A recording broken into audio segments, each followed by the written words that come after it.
자, 다음 보시면은 조리의 기초과학이라고 나와 있죠. 지금부터 본격적으로 들어갑니다. 볼게요. 식품 속에 물 이렇게 나왔잖아요. 그래서 여러분들이 식품학 시간 들어가면 1교시가 물이에요. 그래서 그만큼 이제 물이 중요한 건데 저는 이제 간단하게 조리하고 관련된 성질만 얘기를 합니다. 그래서 보시면 식품 속의 물의 성질에서 먼저 무엇인가를 끄집어내는 수용성으로 해서 끌어내는 바로 재료 중의 성분을 용매, 물로 해서 끌어내오는 성질을 이용하는 것을 용출, 뽑아냈다, extraction이라고 표현을 하고요. 그 다음에 물에 있어서는 삼투압이라는 농도가 있는데 바로 성질이 있는데 농도가 다른 두 액체를 반투막의 성질이 중요한 거죠. 반투막으로 막아 놓았을 때 농도가 낮은 쪽에서 높은 쪽으로 옮겨가는, 용매가 옮겨가는 현상에 의해서 나타나는 압력을 삼투압이라고 한다라고 했는데 그냥 저는 이 삼투압 부분을 공부할 때 그냥 쉽게 생각했던 게 이거였어요. 쉽게 생각하면은 우리가 배추를 가지고서 소금으로 절이잖아요. 배추를 소금으로 절일 때 바깥쪽에 소금 농도가 대략 10%, 배추는 내부에 자기가 갖고 있는 농도가 1%란 말이에요. 그래서 우리가 배추 김치 담글 때 숨 죽인다라고 할 때 절인다라고 표현을 하잖아요. 물이 어디에서 어디로 빠져요?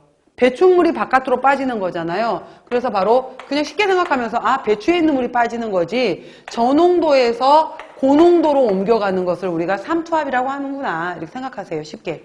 저에서 고로 옮겨가는 것을 삼투압이라고 한다라고 생각하세요. 쉽게.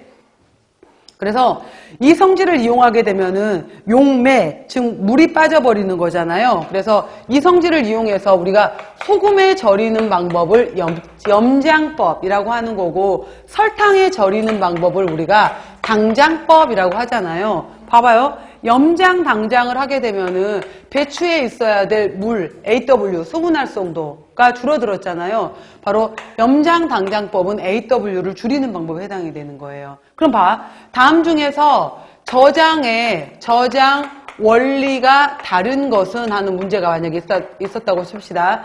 염장, 당장, 초절임, 건조 이렇게 4가지가 있었어요. 1, 2, 3, 4. 자, 이것 중에서 저장의 원리가 다른 거 하나를 찾아라 라고 했어요. 뭘까요? 건조? 건조도 뭘 날리는 거예요? 수분을 날리는 거잖아. 초절임은 무엇을 조절한 거예요? pH. 아시겠죠? 그래서 얘는 pH를 조절한 거고 염장법, 당장법, 건조법, 동결법도 마찬가지로 미생물이 이용할 수 있는 수분을 줄여버리는 거예요. 얘도 얼려버림으로써. 그래서 일부러 제가 가운데에 넣어서 함정을 넣은 건데 초절임에 해당이 되는 것은 pH를 조절한 거다라는 거예요. 이렇게 해서 AW를 낮추는 방법이 있었고요. 3번에 보면은 슈링키지, 축화라고 표현을 했는데 식품을 가공 저장할 때 자연건조, 인공건조에 의해서 수분을 증발시키면 수분 함량이 감소되면서 쪼그라드는 거예요. 그 대표적인 예가 뭐냐면은 축화의 가장 대표적인 예로 볼 수 있는 게 라면 스프, 건더기 스프 있잖아요. 건더기 스프 생각해봐요, 여러분들. 거기 나중에 불고 나면 이거 당근이었네, 이거 대파네, 이거 표고버섯이었네 보이잖아요. 근데 들어있을 때 작게 보이잖아. 그런 식으로 건조시키면서 형태가 쪼그라드는 것을 우리가 축화라는 표현을 써요. 축화. 그래서 수분 함량도 감소되고 사이즈도 줄어들고 축화. 자, 이렇게 하면은 저장성, 운반성이 증가를 하게 되는 거고요. 그 다음, 팽유는 이제 반대, 부피가 커지는 거. 건조된 것을 물에 불리게 되면은 다시 부러지게 되는 현상인데, 무한팽유는 점점 늘어나다가 어느 순간에 형태를 모르겠어. 그 얘가 뭘까요? 젤라틴 가루, 판상 젤라틴이나 혹시 젤라틴 가루 사용해 본 적 있어요? 그럼 처음에 넣었을 땐 뿌옇게 보이다가 어느 순간에 안 보여버리거든요. 그걸 무한팽윤이라고 표현하기도 해요.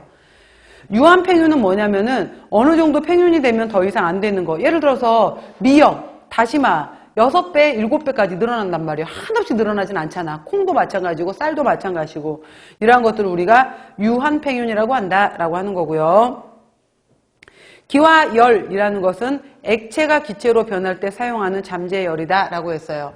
자, 여러분들 이거 있죠. 우리가 액체, 물이 있고 그 다음에 기체, 수증기가 있고 얼리면 고체, 얼음이 있단 말이에요. 물을 기준으로 했었을 때. 그래서 고체, 액체, 기체 이렇게 있었을 때 각각의 이름들이 있잖아요. 참고로 보시면은 그래서 고체, 얼음으로 보시고 물로 보시고 수증기로 보셨을 때 얼음이었던 것이 물로 녹는 것을 뭐라고 표현할까요? 우리가 고체였던 것이 액체로 변한다. 액화라고 하는 거죠. 액화라고 하는 거고요. 그 다음에 액체였던 것이 고체로 굳는 것을 우리가 뭐라고 표현할까요? 뭐 얼음이 되는 현상을 응고, 동결 뭐 이렇게 표현을 하겠죠. 응고, 보통 응고라는 용어를 많이 사용하게 되고요. 그 다음 액체였던 것이 물이었던 것이 수증기가 되네. 이걸 뭐라 그래요? 기화라고 하는 거죠. 기화. 그 다음에 기체였던 것이 기체였던 것이 액체로 되는 것도 마찬가지로 뭐라 그래요? 액화로 볼 수가 있겠죠. 이거 액화 맞나? 아니구나. 근데 뭐가 지금 이상하다 했네. 얼음이었던 것이 액체로 녹는 것을 우리가 융해라고 표현했어요. 융해. 뭔가 이상했어. 융해. 녹았다라고 해서 융해라는 표현을 쓰고요. 그 다음에 우리가 고체가 기체가 되고 기체가 고체가 되는 가장 대표적인 것을 볼 수 있는 것 중에 하나가 고체인데 얘가 기체가 되네? 얘가 뭐예요? 드라이 아이스. 드라이 아이스에서 연기, 막 흰 연기 나오잖아요. 그래서 두 가지 모두를 공통의 단어로 사용하죠. 뭘로? 승화. 들어본 적 있죠? 승화. 그래서 이러한 것들을 이제 사용하는 건데 지금 이렇게 그 고체였던 것이 액체로 가고 액체였던 것이 기체로 갈 때는 에너지가 필요하잖아요. 이쪽으로 갈 때는 에너지를 필요로 하는 거고 반대로 갈 때는 에너지를 내놓는 거고 이러한 건데 그냥 이거는